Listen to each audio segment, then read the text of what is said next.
that's what we're doing. And there's no braver thing, in my opinion. You get vulnerable, right? And those are things we're used to doing at a level in which hopefully everything remains anonymous. But when you do it on a podcast, it's a little bit different. And so, I applaud you and what you're doing and what you're trying to do for sure. And I'm sad for your losses. And it is scary out there. I imagine there's, people always talking about Skid Row in Southern California. And I imagine that's what you were describing in Vancouver, their version of Skid Row. And ever since, coming out of COVID and things of that sort, it seems like there's a Skid Row in almost every city now. That whole family aspect of it too, what you were describing. I do believe it's a family disease too. I got hit with the mental illness on one side and alcoholism on the other, right? Out of 3 children, somebody was going to get both of them. And I did. But yeah. So you went through this program, you're getting through all these really, really tough hurdles.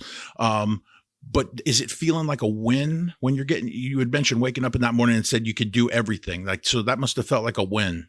It was just like anything's possible after doing that. I couldn't even have a fight with my mom on the phone without picking up a drink before. And now I just got through the hardest thing I've ever experienced in my whole entire life.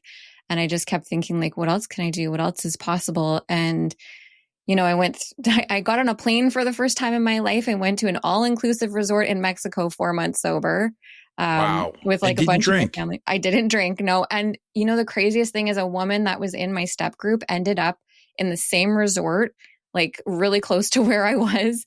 And she was there the same time, just came a day later and left a day later. So I had support there. And that sounds like God.